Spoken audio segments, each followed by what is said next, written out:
And we are live. Hello and welcome to another benefit of the Doud Review. And joining me is my co-host, Mr. Cliff, who is also very much responsible for the content that you're about to see. Cliff, how you doing this evening? Much to the objection of Mr. Doud, I have put something into his hands, and we'll talk about that. But yeah, Under my hands. under but your yeah. hands, in your hands, under your hands, in your right. So here's the so actually you continue.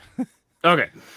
Today, we are looking at the Redragon, only 1D, Horus K618 mechanical keyboard. Now, this showed up at my house unannounced.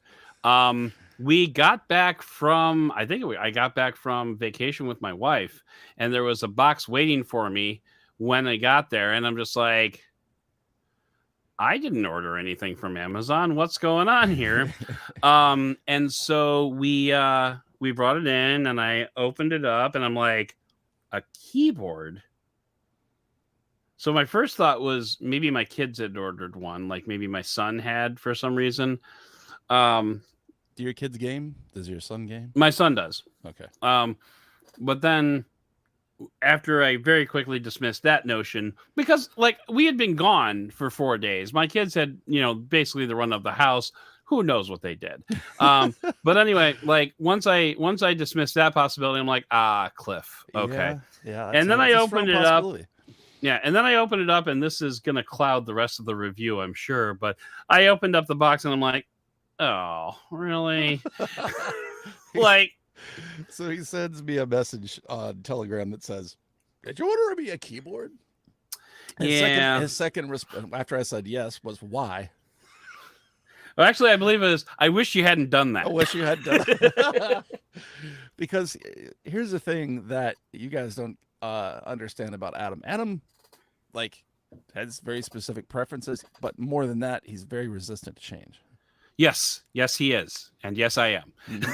But yeah, I don't let. Well, okay, no, that's not entirely true. There are very specific categories at which I am very resistant to change. Well, one of them right. happens to be keyboards. Adam has very specific if I were taste. resistant to change, I would not have used like 13 phones this year already. So let's be honest there. I enjoy traveling just because I am basically forced to change literally everything about everything. I guess I should say with certain things that you have specific preferences for. And right. Adam's well, you can tell me what your I know that you have a specific preference, but with keyboards, what is that for you normally? Like, it's very much laptop style, chiclet style keyboards with very little travel. Like on the Yoga 9i, which is currently serving in the capacity of Skippy the Review Cam's host machine, you can see. In fact, can I show you this without like really screwing up like all the it's probably not a good idea, but yeah, it's not a good idea. Anyway, I'm using the Yoga 9i in laptop configuration, laptop posture, but without the physical keyboard on there. So I'm actually just tapping on the glass. Oh, I didn't and you know what? I'm perfectly fine with that. I am perfectly okay with that. I don't think I could do even that long term. And I have actually, so I like very minimal travel in my keys, but I have actually said during my review of the Lenovo Yoga 9i, which is it the Yoga Book 9i or the Yoga 9i?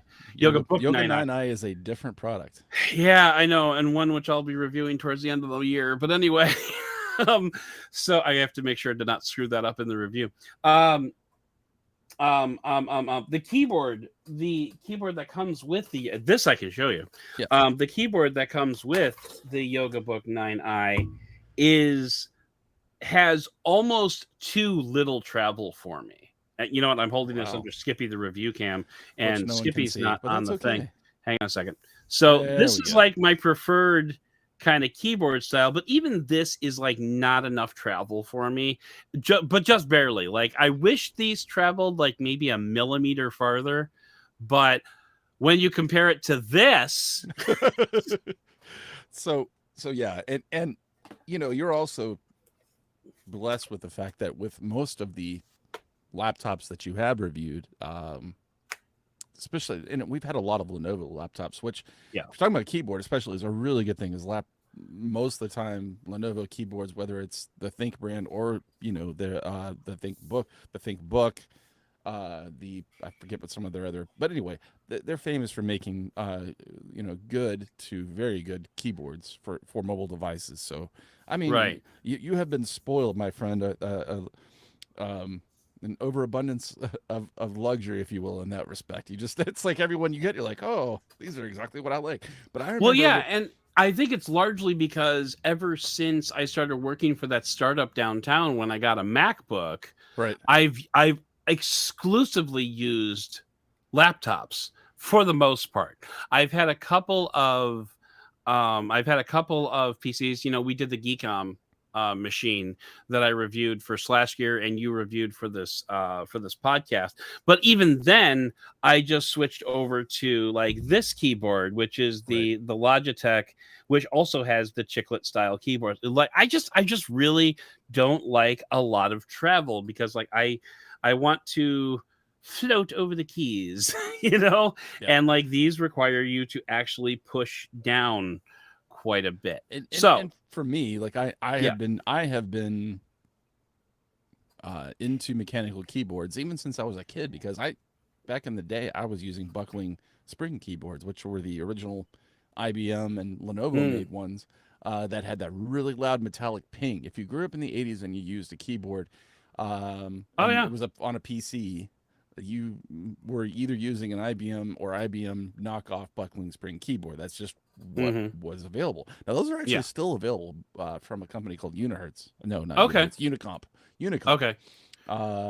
For those, but to me, that's like, it's too much. If you actually go back and use those now, the actuation required, the amount of force required, not to mention the noise, for it's too much.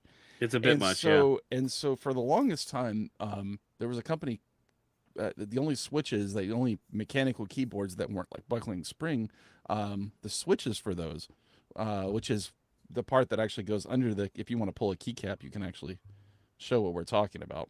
Should just pop off. Yeah.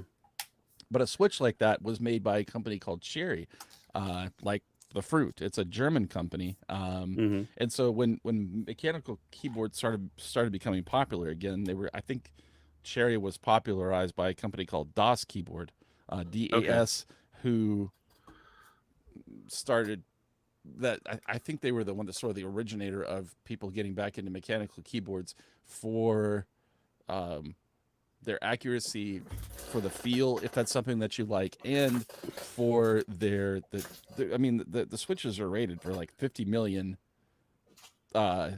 strokes. So pushing down forever. things. And now there are Chinese competitors like Gateron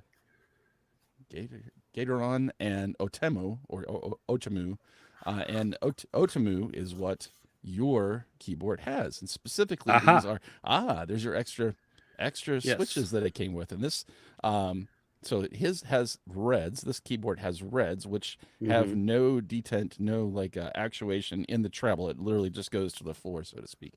Usually red switches are picked by people who like a quiet keyboard. Relatively speaking, for mechanical keyboards, and usually I was going to say, relatively speaking, you need to throw that in there. Oh, trust me, if you heard the difference between this and like a blue switch, there's quite a bit of difference. So that's just a little backstory. And so my like challenge to myself was to find a mechanical keyboard for Adam that, number one, wouldn't bankrupt me. That's an important distinction. Absolutely. But that would have these are actually not just red switches. These are a short travel, more like the kind that you would actually find in like some of the Alienware laptops that are out there, and some of the competitors that have mechanical switches that have less travel. In the case of laptops, it's so you can actually fold it closed relatively easily. But I thought, well, I came across this Horus K618 from Redragon, and I thought, well, this seems like something Adam might actually like to use once he gets used to it. So, yeah, I purchased it and just shipped it to his door. Yep. So to that end, I have been using this for a week.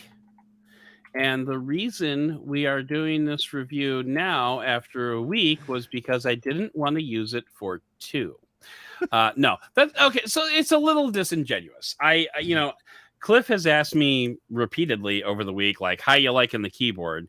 And my response every time has been kind of mixed emotions. Like, this is a fundamental shift from the normal type of keyboard that I use. Okay. It's loud. It's, when you say short travel, hang on. Just that is not short travel. So, in my world, that is not. No, it's short definitely travel. not compared to like a butterfly style laptop switch or right. And so, I can type, Adam is the best. Like, I can type that. That's fine. And I have like 2 typos in there already. And I can't blame typos entirely on the keyboard just because, like, I frequently make typos, even with my preferred type of keyboard. Like, anybody who has read any of my tweets will realize I make fairly frequent typos. But, like, I will say that when you're typing, and I also should mention that I strike my keyboards as what's her name? From the Red Cup song. What's her name? Anna Kendrick. Oh, Anna Kendrick. Right. As Anna Kendrick once said to George Clooney, I type with purpose. So as do I. And I type with purpose. And if you just listen, like, yeah, which is why actually, if do you go through a lot of keyboards? No, not really. I mean, I've had this Logitech that I just showed you for 3 years now. Okay. Now, it's funny because this Logitech, it might be on its last legs. Yeah. Because I like every now and then while I'm typing, I'll hear like, pling, pling, pling. And so it's just like, okay, yeah, this one might not be I especially do the same thing. Like, I'm also like a very hard typer, and I think where I tend to put the most damage to my keyboards is I do this with the space bar.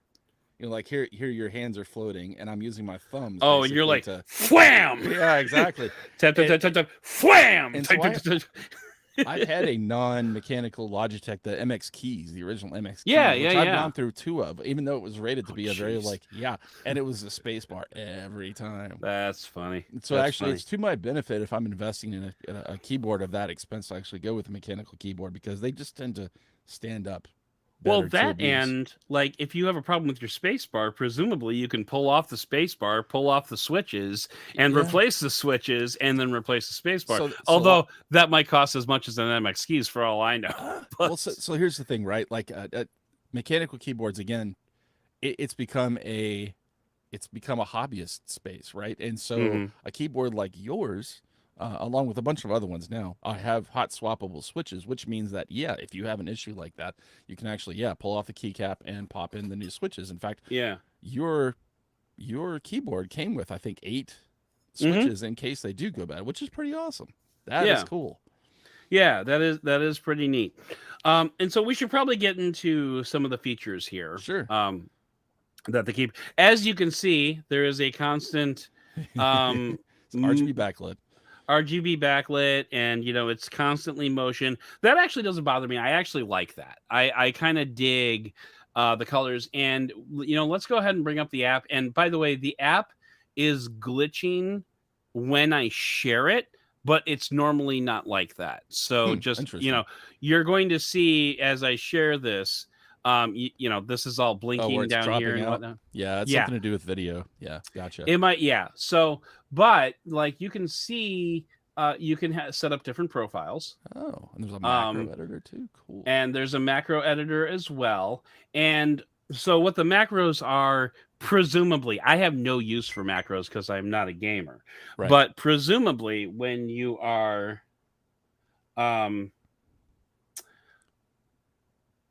doing games. Like if there's some type when you're doing games, I like the game too. No, when you're doing games, presumably you can like hit a macro which will like jump, duck down, shoot 5 times, Right. and then stand up or something like that. Right. And maybe that's like a or even if you're using Photoshop or something, right? Photoshop has its own macros, right, that you can set up. But Oh, you can yeah, also okay. set it, so again, you can do shortcuts for specific things. That's not something I've ever done either, but it's there. Right. We should probably put a trigger warning on this because this is like majorly. I'm just going to close the macro editor right now because it's gonna be like Pokemon with people having seizures. yeah, I just seriously like beware. But anyway, so like so it's got the macro editor and there's 5. I don't know if you can. Yeah. Well, here, let me unshare my screen for a moment.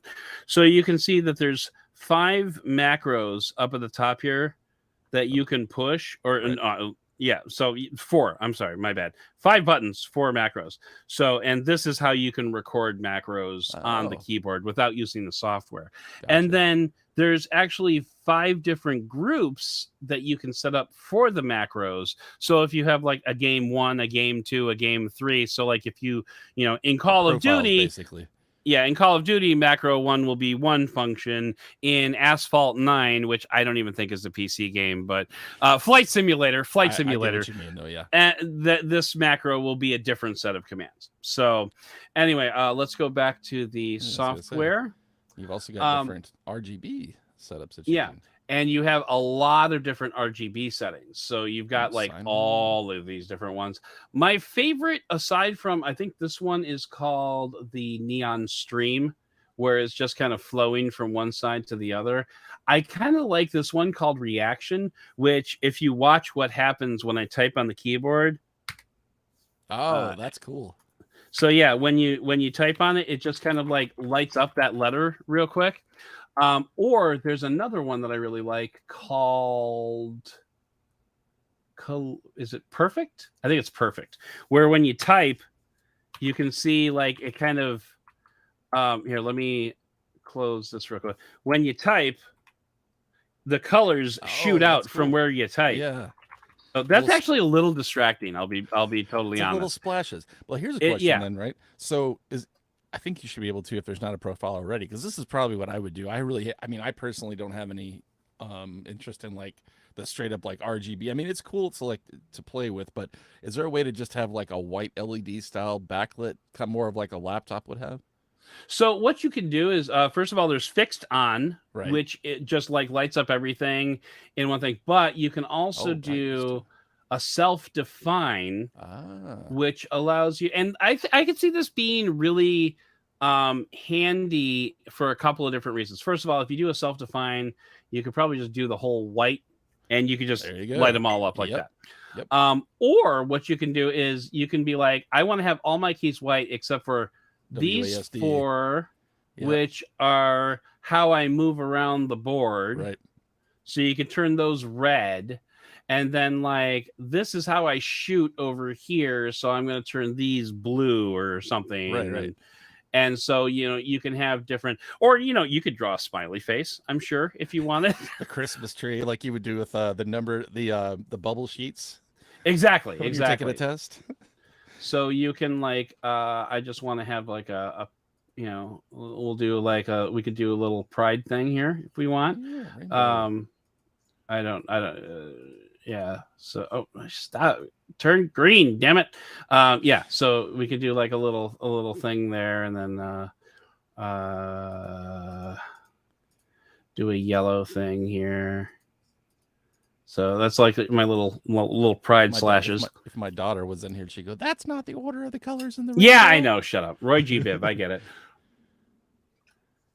But anyway, so yeah, you can self-define if you want. There's actually a neat one which I found it to be too distracting, but I like the sine wave. Yeah, I saw sine wave. I thought that looked cool. Yeah. So I can see it going there. It's a little distracting when you're trying to type. But if you're into it, and like there's just a whole bunch of like different profiles that you can use here. And so anyway, that's that's another thing that you get. So I'm going to go back to my I see down there in the bottom left too that it looks like you could go out and find like ones that other people have done and or create some for yourself and export them or import them. Yeah, maybe for exactly. like specific games and things like that. So yeah, that is cool. If you're a gamer, that would be very handy. I thought about like configuring my keyboard to be like the benefit of a Doud colors. Oh, yeah. Mm-hmm. But yeah, I mean, like half of that would be black, which wouldn't be all that exciting. Although, I mean, I guess in theory, what I could do if I go back to self-define, just draw the basic bit about the Doud.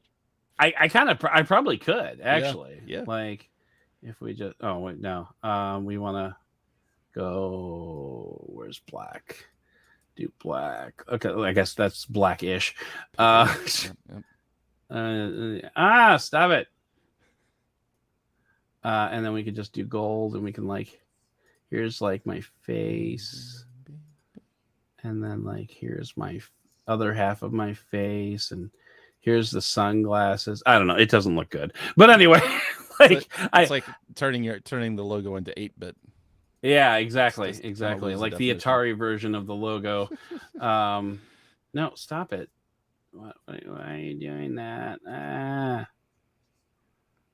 Anyway, so yeah, I could do that. So yeah, this is software that, I mean, because we don't live in 2004 anymore, it doesn't come with a CD. You just go to their website and download the software. Right. So yeah, anyway, so you there are different options that you can do. I'm going to go back to my neon stream. There we go.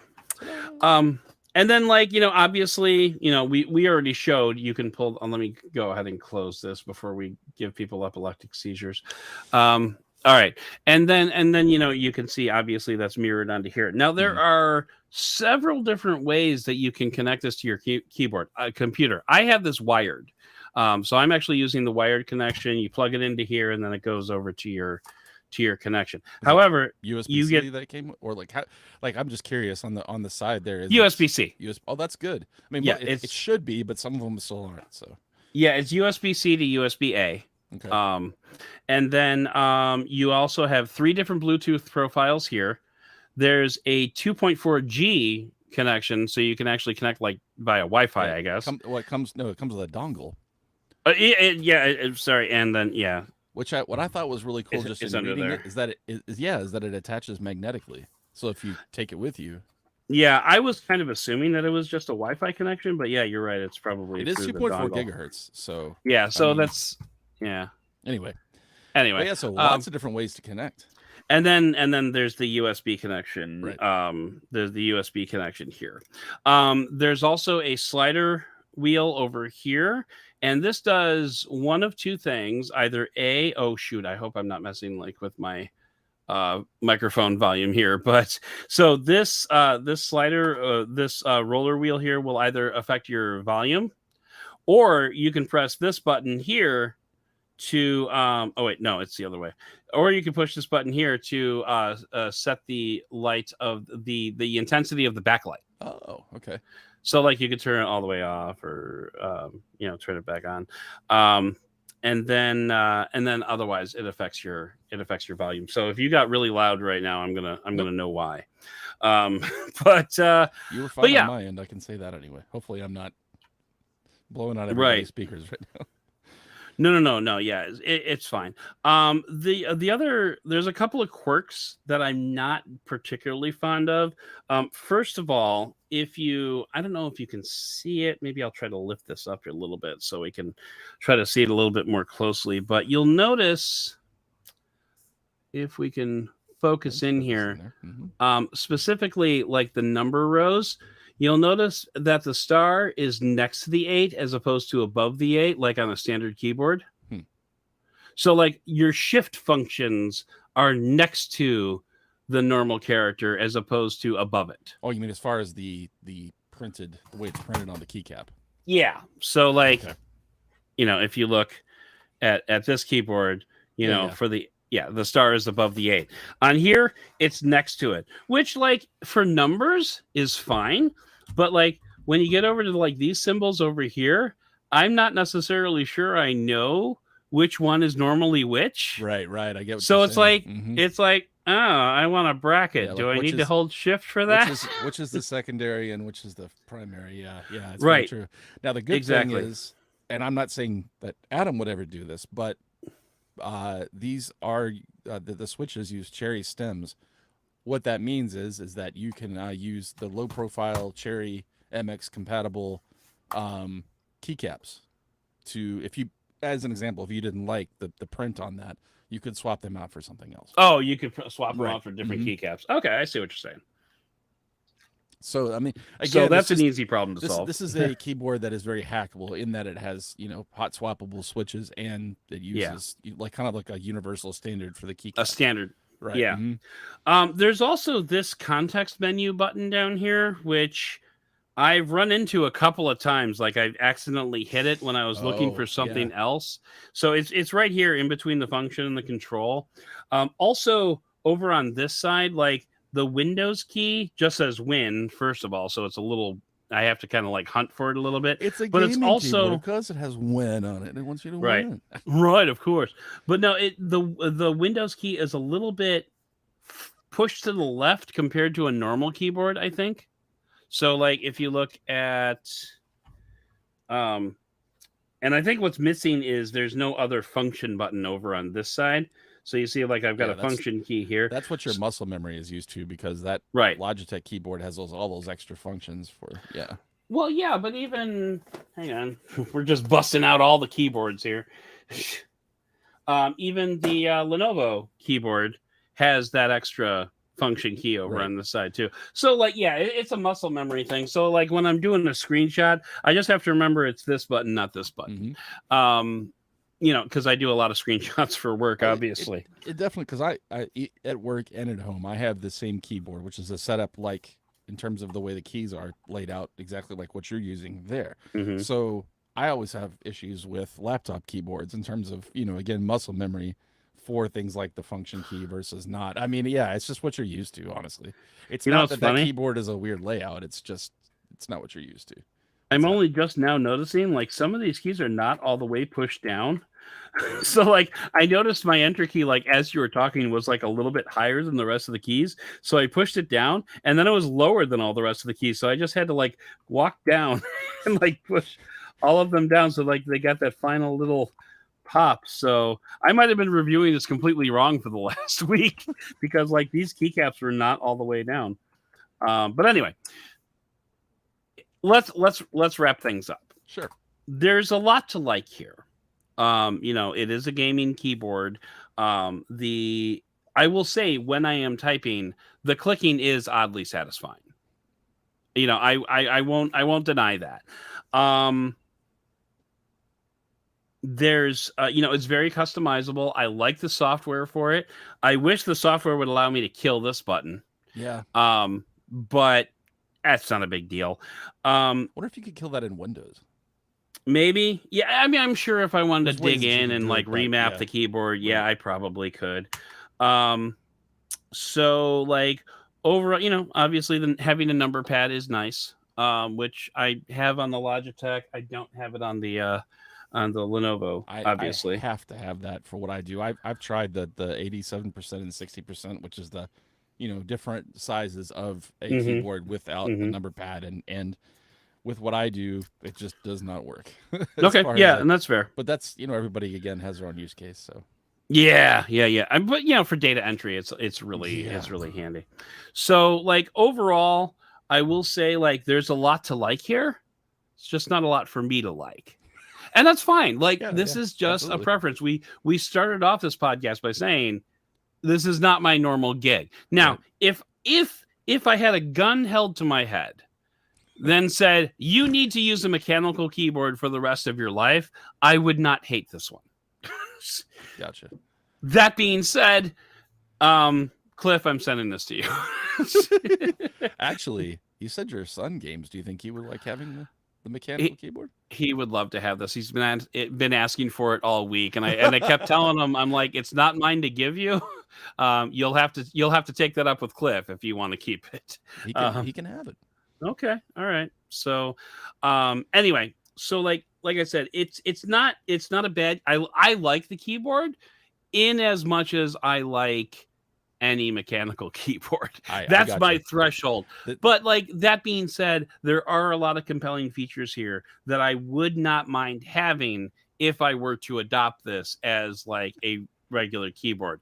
That being said, there is a reason, a very specific reason why this is the first product that we reviewed this week, because as soon as I am done with this review, I'm going back to good old Logi. So I mean, but again, that's just me. So I don't want you, if you are a fan of mechanical keyboards, there is a lot to like here. The one thing we didn't mention, we mentioned that it's Bluetooth, but it is Bluetooth 5. So while gaming, you probably with gaming you either want to have it wired or you want to use the dongle. The fact that 5 is relatively like low latency, you could probably get by with it if gaming is something you're into, or if you're just a really fast typer.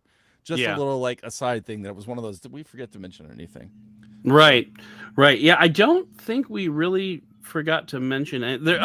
I should point out that there are media controls over on the side here, so you can like play and pause media. And then, like I said, this button is what switches between the backlighting and the volume. I kind of wish there was more that you could configure with this a little bit, especially with this roller wheel. It seems like kind of a missed opportunity to not be able to program this to like control something in Photoshop or something. But honestly, the other thing we should mention is the price. This is a $65 keyboard. Exactly. That's not bad. It's really reasonable, especially with, the fact that it's got hot swappable switches and extra switches. Extra switches, and then this is not something that most people will know what I'm talking about unless they are really into mechanical keyboards, but they are double shot keycaps in their ABS, so which means they're with really cheap, they're durable keyboards. Well, they're durable, but then like even the legends on the keys will wear off with use if you don't have the double shot keys or the legend. Right. So again, it's a keyboard that's relatively user configurable with both software and if you want to swap out switches, if you want to put new keycaps on it, but it also should be durable. Most people that are really into mechanical keyboards are spending $150 and up. But I think for like the casual person, this is especially with the options for wireless and wired and 3 different profiles, it's a lot of stuff in that keyboard for the money. Yeah, and I think it would be a good starter keyboard, to see if you even like mechanical keyboards. I found out I don't. And they offer 3 different switch types. So you have the reds, which have one feel, and then there are blue and brown switches, which my personal preference is brown. But again, that's something you can go out and research. But there are different options beyond just what you have there. So and all 3 of these keyboards, the blue, the brown, and the red switches, are all the same price. Yes. So like when you're on Amazon, link in the show notes, by the way, when you're on Amazon, you can go ahead and pick which switch you think you might want to try, and it's going to be the same price, which is great. And if it turns out you don't like those switches, then it's a mechanical keyboard. You can swap them out for other switches if you want. But yeah, so I think that's overall, it's a good value. It's a good starter keyboard. And if you're curious about mechanical keyboards, or if you're just looking for like maybe a secondary one or something, maybe you already have a brown switch and you want to try out a red switch. Yeah, there's a lot to offer here. So I'm in favor of it. Thumbs up.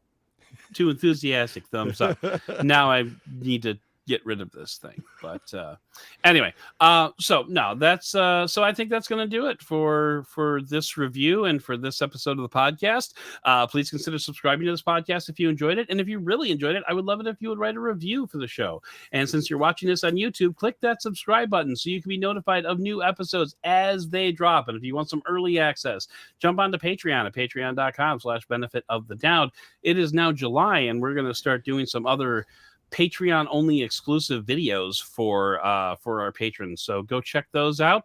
I'd like to thank co-producer Cliff for all of his hard work behind the scenes and for sending me a keyboard randomly out of the blue that he knew I would probably hate. But most of all, and as always, I would like to thank you for listening and for giving us the benefit of the Doud.